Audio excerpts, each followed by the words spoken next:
I'm joined today by Dave Pounder, who is a retired adult film producer, director, performer, also author of the book Obscene Thoughts, A Pornographer's Perspective on Sex, Love, and Dating. Dave, it's great to have you. You know, one thing I want to start with is we have a couple of these stories, one from 2011 where a Los Angeles traffic officer was fired for having appeared in a porn film. In 2013, there was this middle school science teacher, Stacey Halis, who was fired after appearing in a porn film. They had appeared in legal employment. They had not done anything that was against the law, yet they were fired. Let's start there. Was this something that people in the industry think of when they decide to participate in adult films? You know, most people that come into the business are pretty young. Particularly the girls are probably 18 to 23, generally speaking. And I think most of them are pretty naive in life at that time. So they don't really think about the long-term implications of the decisions that they make more generally, not so much just in employment, but maybe in mate selection and other things that they do in life.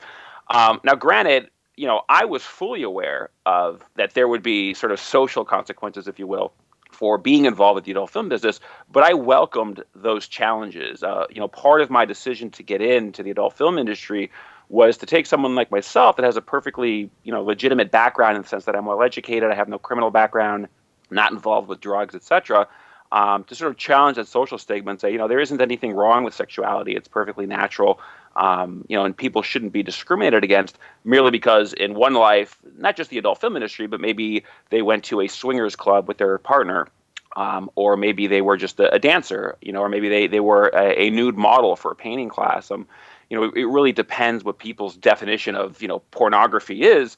You know, it's a very subjective decision. If you and your wife make a video and you don't distribute it, are you a pornographer? By some standards you are.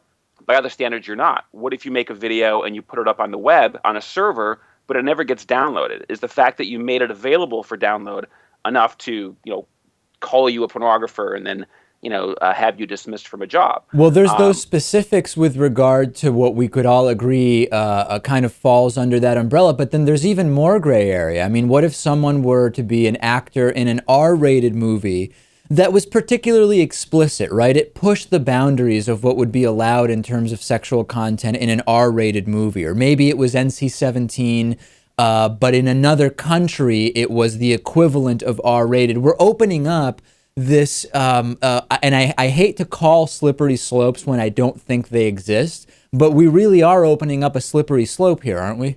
Oh, absolutely. And to add to your list of analogies there is you think about somebody who has a non-sexual role in an adult film. Right, or a technical role even. Or say you're behind the scenes, you're a cameraman, or you know, you rented out your location to be used, and your employer says, hey, isn't that so-and-so's house? I was at the Christmas party last year. And they weren't even involved in the production. They left the house, they received income, legitimate legal income, reported it to the IRS, paid taxes, and now they're going to lose their job. There was a guy in Florida named Scott Janke. He was a town manager. He was employed by the city, and his wife, not him, but his wife had made an adult movie, and they fired him, not because he did anything unlawful, not that even his wife did anything unlawful, but just the mere fact that his wife was in the adult film industry as an actress and had made a few movies. That was grounds for terminating him from his publicly held position. Now, he wasn't elected, but he was an employee of a public entity. And the government, you know, they say that you have First Amendment protections to freedom of expression, freedom of speech, etc. Here you have these public institutions that are terminating people for perfectly lawful off-duty conduct. Well, I was focusing on that when I was researching and kind of preparing to talk to you, which is, so we're talking about lawful activity. That's the primary thing. So then what really is it about the participation in the adult films that would cause a company to dismiss someone? And we're really talking about either offense or we're really talking about hang-ups and social stigmas, right? Because we've Absolutely. Eliminated the possibility that it's an illegal action. And Correct. If you think that down those lines, many people would be highly offended given the negative impact that the fossil fuels industry is having on our planet right now and on our society.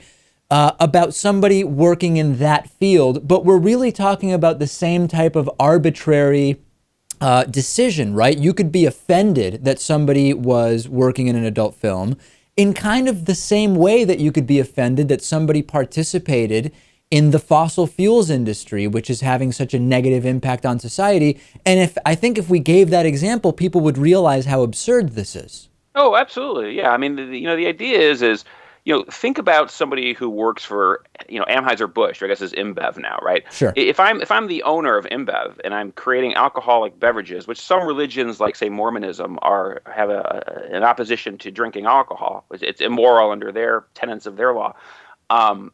Here's a guy that's creating a product that contributes to, kidney disease, or I'm sorry, liver disease, all the domestic violence that comes from that, DUIs, deaths on the highway. Nobody has ever died from an overdose of pornography. And morality is very subjective, right? Like for me, I'm an animal rights person. I think that hunting and killing another animal and taking away another life is immoral. Yet it's lawful. And as an employer, as a public employer, I shouldn't be able to fire someone just because they're a hunter. I mean, we live in the United States where this is supposed to be a society where we have the First Amendment not to protect speech that you enjoy. We don't need the First Amendment to say I love you. We need the First Amendment to say I hate you.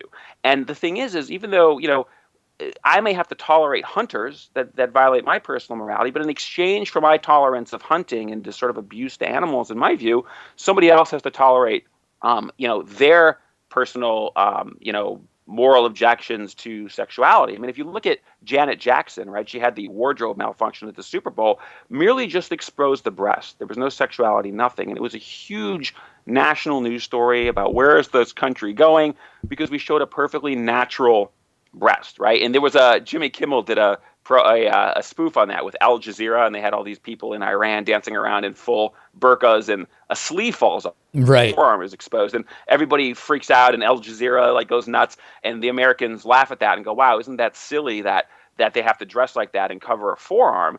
Meanwhile, the Europeans are looking at our Janet Jackson incident, where the Europeans have commercials of naked women showering topless for a shampoo commercial, and they look at us and think, look at those silly Americans.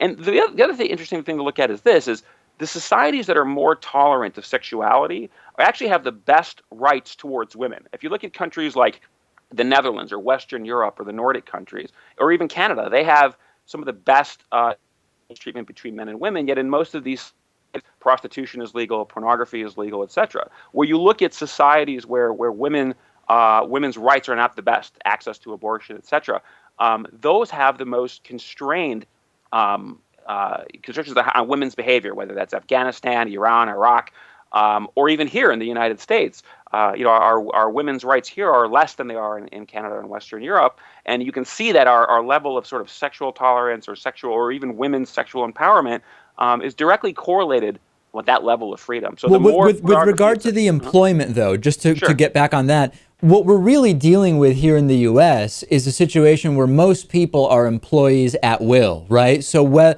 no matter what our perception of, it's silly to fire someone because they worked for InBev rather, and that creates so many car accidents, or they worked in porn, very few people are in unions, and most people are just employees at will.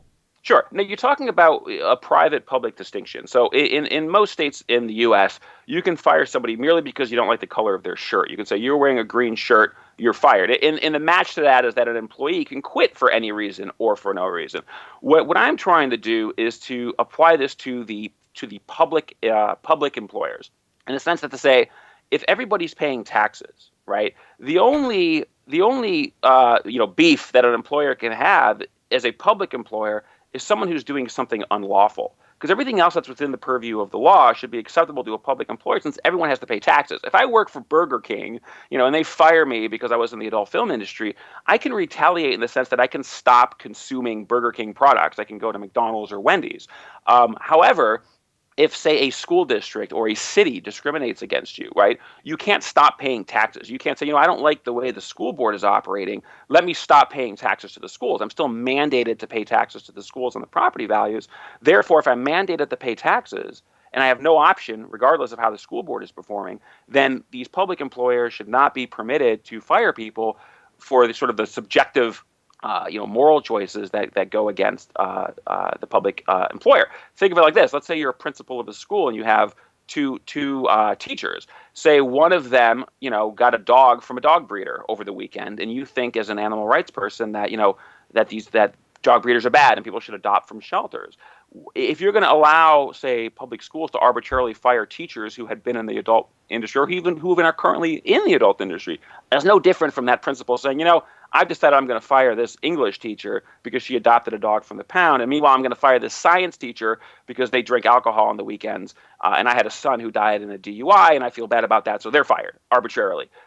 That's the issue. Now, there are states like Colorado, North Dakota, California, and New York that have state statutes that protect what they call lawful off-duty conduct. And this also applies to private employers. So in the sense to my earlier argument that it's an at-will employment situation, that's true, but not when it comes to protected classes like race, of course, religion, gender, race, etc.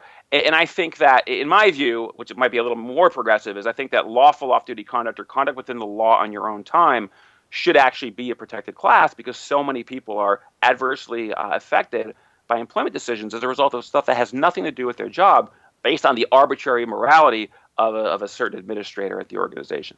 We've been speaking with Dave Pounder. The book is Obscene Thoughts, a pornographer's perspective on sex, love, and dating. Really great to have you on. Very interesting topic. Appreciate it. Thanks for having me.